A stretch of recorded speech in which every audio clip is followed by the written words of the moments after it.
Facebook ads manager में कुछ नई चीजें रोल आउट हुई हैं और कुछ चीजें आने वाले दिनों में रोल आउट होने वाली हैं। तो वो कौन सी हैं और इन फीचर से आपको क्या फायदा होने वाला है, आपके बिजनेसेस को क्या फायदे होने वाले हैं, ये सारी चीजें इस वीडियो में आपको बताने वाला हूं। सो मेक श्योर कि इस वीडियो को आपने स्किप नहीं करना।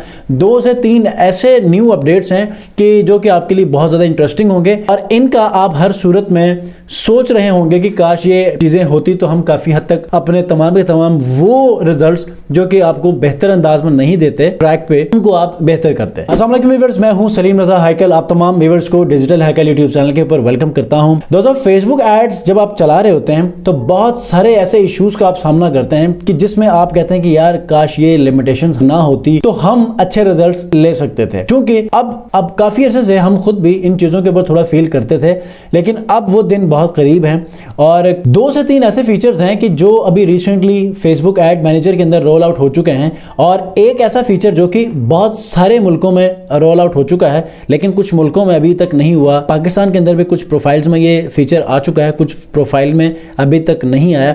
तो आने वाले दिनों में बहुत जल्द ये भी फीचर आपके कंट्रोल में होगा और आप इजीली अपने तमाम की तमाम कैंपेन्स को हैंडल कर सकते हैं। अब वो कौन सी अपडेट्स हैं, चलें जी स्टार्ट करते हैं। सबसे पहली अपडेट वही दूंगा कि जो अभी आने वाली है या कुछ लोगों को ये फीचर आ चुका होगा, ठीक है, और आप उसका इस्तेमाल भी कर रहे होंगे। आपने देखा होगा कि जब हम कैंपेन्स को चलाते हैं और जब एक टाइम के बाद आपके एड्स के ऊपर सम टाइम एड फटीग लग जाती है या क्रिएटिव फटीग या क्रिएटिव लिमिटेड का स्टेटस आ जाता है, तो ये वजह क्या होती है, बार बार आपके फ्रीक्वेंसी बढ़ने की वजह से। मतलब फ्रीक्वेंसी एक लिमिट से ज्यादा जब बढ़ जाती है और यूजर्स तक वही सेम ऐड बार बार जब दिखाया जाता है तो फेसबुक का सिस्टम उसको ऐड फटीग में डाल देता है, क्रिएटिव फटीग में डाल देता है या फिर क्रिएटिव लिमिटेड में डाल देता है। अब इसका हल तो ये है, अभी रिसेंटली वीडियो में मैं आपको बताया है कि आप उसी ऐड को डुप्लीकेट करके आप अपने क्रिएटिव को चेंज कर सकते हैं। लेकिन चूंकि ये मसला फ्रीक्वेंसी की वजह से आता है कि आप बार बार अपने यूजर को वही ऐड दोबारा दिखा देते हैं, ठीक है। अब पहले क्या था, पहले जब आप अवेयरनेस की कैंपेन चलाते थे ना तो वहां पर आपको ऑप्शन थी कि आप किसी एक यूजर को एक दिन के अंदर कितनी बार आपने उसका इंप्रेशन शो करना है। ये कंट्रोल आपके पास अवेयरनेस की कैंपेन में है, लेकिन दूसरे तमाम ऑब्जेक्टिव्स के अंदर नहीं है। और आने वाले दिनों में यही फीचर आपको मिलने वाला है लीड कैंपेन के अंदर, सेल्स कैंपेन के अंदर और मेरे ख्याल से इसमें एंगेजमेंट की कैंपेन भी है कि जिसमें आपको फ्रीक्वेंसी को कंट्रोल करने के लिए, इंप्रेशन को आपने कितने डेली बेसिस के ऊपर दिखाने हैं यूजर को, इसको कंट्रोल करने के लिए आपको ये फीचर मिलने वाला है। मिसाल के तौर पे मैं आपको स्क्रीन के ऊपर लेकर चलता हूं और यहां पर चीज़ें बताता हूं कि अवेयरनेस के अंदर आप कैसे अपने फ्रीक्वेंसी को कंट्रोल करते थे, ताकि आपको पता चले कि अगली बार जब आप लीड और परचेस या फिर सेल्स के ऊपर जब आप कैंपेन चलाएं तो वहां पर भी आपको ऐसे ही मिलेगा। जैसे कि आप देखें, अवेयरनेस की कैंपेन चलाते हैं और एड सेट के ऊपर आते हैं तो बिल्कुल थोड़ा सा नीचे जो कॉस्ट पर रिजल्ट गोल है, यहां से नीचे आप आएंगे तो यहां पर देखें फ्रीक्वेंसी है। नॉर्मली ये हाइड होता है, शो मोर ऑप्शंस करेंगे तो यहां पर फ्रीक्वेंसी कैप है। मतलब एक इंप्रेशन एवरी 7 डेज, एक यूजर को एक इंप्रेशन नजर आना चाहिए हर 7 दिनों में, ठीक है। तो आप यहां पर ये कर सकते हैं 3 इंप्रेशंस, ठीक है, एक दिन में, ये भी आप कर सकते हैं। मतलब आपकी स्ट्रेटेजी पर डिपेंड करता है कि आप इसको कैसे लेकर चल रहे हैं, ठीक है। और यही चीज अब आपको सेल्स और लीड की कैंपेन में मिलने वाली है, क्योंकि हमें बहुत सारे इश्यूज आते हैं क्रिएटिव फटीग, क्रिएटिव लिमिटेड के। हम कुछ चीज़ों को पहले देख रहे होते हैं लेकिन फ्रीक्वेंसी हमें समटाइम हम मिस करते हैं।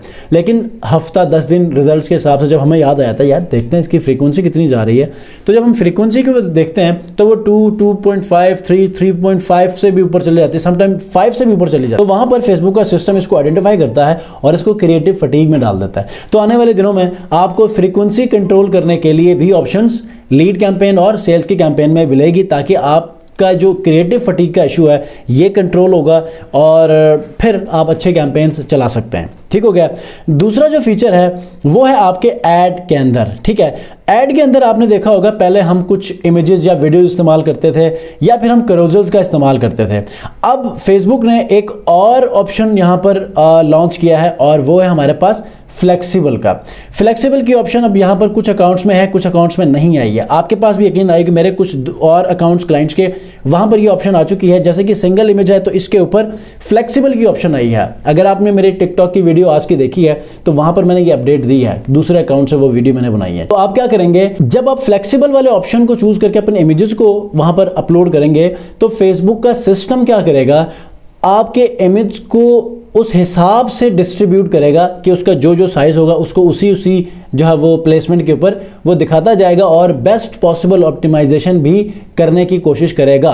ठीक है, नॉर्मली हम लोग जब हम फोटोज में या वीडियोस में चले जाते हैं तो आपने देखा होगा, एक तो उसकी रेशो आती है, दूसरा वो क्रॉप्ड वर्जन आती है। फिर क्रॉप्ड वर्जन में अगर हम लोग प्रॉपरली चेक ना करें तो हमारी वो इमेजेस समटाइम क्रॉप हो जाती हैं, तो उन चीज़ों को हमें देखना पड़ता है, या फिर उनके प्रॉपर साइजेस हमें बनाने पड़ते हैं, जो 3 साइजेस आते हैं। जैसे कि मैं आपको मिसाल देता हूँ, जैसे कि ये वाली है, तो इसके अंदर अगर हम लोग यहाँ पर नीचे क्रिएटिव ऐड कर लें, ठीक है, यहाँ से क्रिएटिव अगर हम लोग ऐड कर देते तो हमें 3 साइजेस हमें बनाने होंगे। अगर 3 साइज नहीं बनाएंगे तो वो ऑटोमेटिकली हमें क्या करेगा, वो उसको क्रॉप करके दिखाएगा। मिसाल ये देखें, ये है आपका 1:1 जिसमें 1080 × 1080, यहाँ पर ये 1080 × 1920 और ये 1280 × 720। ठीक है, अब यहाँ पर अगर आप देखें तो ये तो आपका ओरिजिनल सही आ रहा है। जब आप यहाँ पर ओरिजिनल में चले जाएंगे तो पूरी स्टोरी के अंदर ये आ रही है, इसका आप प्रॉपर इमेज बना लें। अगर आप इस पर चले जाएंगे तो ये देखें, ये पूरी इमेज आपकी क्रॉप हो गई है। तो आपको प्रॉपर एक ऐसी इमेज बनानी पड़नी है 9:16 में। उसके बाद फिर आपको यहाँ पर भी नॉर्मली ये यहाँ पर ना ऑटो सेलेक्ट इस पर होता है, तो काफ़ी सारी चीज़ें यहाँ पर क्रॉप हो रही हैं, तो आपने इसको ओरिजिनल पे ही रखना है या फिर आप इसको इसी के साइज़ के मुताबिक रखें। जैसे कि मैंने इसका जो वर्टिकल साइज़ है वो मैंने बनाया है, तो यहाँ पर मैं इसको रिप्लेस करूँगा और ये मेरा साइज़ है, इसको मैं यहाँ से अपलोड कर दूँगा। ठीक है, तो इस तरह आप इजीली अपने तमाम के तमाम साइज़ेस को यहाँ बना सकते हैं। देखें, ये भी मैंने साइज़ बनाया, ये भी, और ये भी मैं साइज़ बनाता होता हूँ। तो आप लोग भी अपने तमाम साइज़ेस बना लिया करें। इससे क्या होगा कि आप बेस्ट पॉसिबल जो प्लेसमेंट्स हैं वहाँ पर भी आप हिट करेंगे। वरना नॉर्मली आपके साइजेस सही नहीं होंगे तो वो किसी को दिखाएगा सिस्टम, किसी को नहीं दिखाएगा। अब वो प्लेसमेंट मिस होंगी तो आपके चांसेस मैक्सिमम लीड्स तक पहुँचने की वो बिल्कुल ही डाउन हो जाएगी। ठीक हो गया।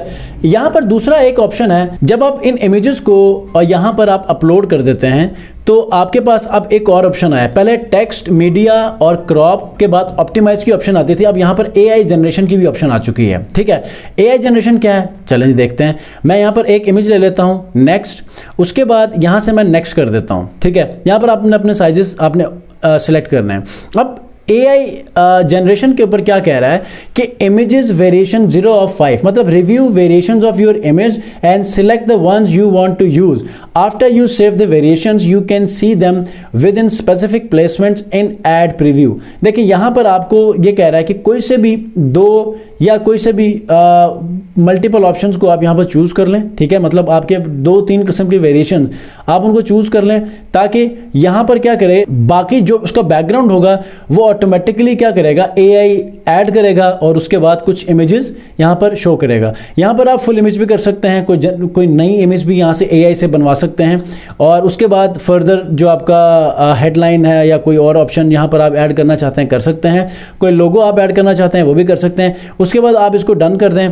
डन करने के बाद आप आगे बढ़ सकते हैं, वरना आप यहाँ पर इसको स्किप करके अगले पोर्शन के ऊपर भी जा सकते हैं। ठीक हो गया, उसके बाद फिर आप इसको डन करके चले जाएं। तो ये ऐसे न्यू फीचर्स हैं कि जिसकी वजह से आप अपने रिजल्ट्स को मैक्सिमाइज भी कर सकते हैं। समटाइम ये आपको रिजल्ट्स भी नहीं दे सकते। तो आप लोगों ने ये करना है कि आपने एक बार टेस्ट ज़रूर करना है। अगर आपके ऐड अकाउंट के ऊपर अच्छी खासी जो है वो ट्रैफिक है या आपने काफ़ी अरसे से अपना अकाउंट बनाया है और उसके ऊपर अच्छा डाटा पड़ा हुआ है तो इनको आप टेस्ट कर सकते हैं। वरना अगर आप लोग अभी 1-2-3 महीनों के अंदर आपने अपना अकाउंट बनाया है और आप एड्स रन कर रहे हैं तो एआई बेस्ड जितने भी फीचर्स हैं उनको आप कम ही इस्तेमाल कर लें, सिवाय प्लेसमेंट का। जब आपका अकाउंट नया है तो आप जो एडवांटेज प्लस प्लेसमेंट है आप उसका इस्तेमाल कर सकते हैं, लेकिन बाद में जब आपके पास डाटा आएगा तो वहाँ पर फिर आप उसको भी मैनुअल कर सकते हैं। बाकी जितने भी एआई के ऑप्शंस हैं फिलहाल स्टार्टिंग डेज में अपने ऐड अकाउंट जब नया है तो वहाँ पर आपने उसको कम से कम यूज़ करना है, बल्कि ना ही करें तो बेहतर है। सारा कंट्रोल आप अपने पास रखें। तो होपफुली कि ये जो 3 अपडेट्स मैंने आपको दी है इंशाल्लाह ये आने वाले दिनों में जब आप इनके ऊपर टेस्टिंग करेंगे तो रिजल्ट्स का भी अंदाज़ा होगा। जो फ्रीक्वेंसी वाली जो आपको मैंने अपडेट दी है ना, ये बहुत ज़्यादा हमें हेल्प करने वाली है, मुझे भी और बाकी तमाम मार्केटर्स को भी, और वो लोग जो कि स्ट्रगल कर रहे हैं अपने बिजनेस में। वहाँ पर क्रिएटिव फटीग, क्रिएटिव लिमिटेड और ऐसे फ्रीक्वेंसी का एकदम से बढ़ना, ये सारी चीज़ें जब वाक़ई होती हैं तो यहाँ पर हम फ्रीक्वेंसी के इस ऑप्शन की मदद से कंट्रोल कर सकते हैं, जैसे कि अवेयरनेस में हम लोग करते हैं। तो कोई क्वेश्चन है कमेंट में ज़रूर पूछिएगा। नेक्स्ट वीडियो मिलते हैं। अपना बहुत ख्याल रखिए। अल्लाह हाफ़िज़।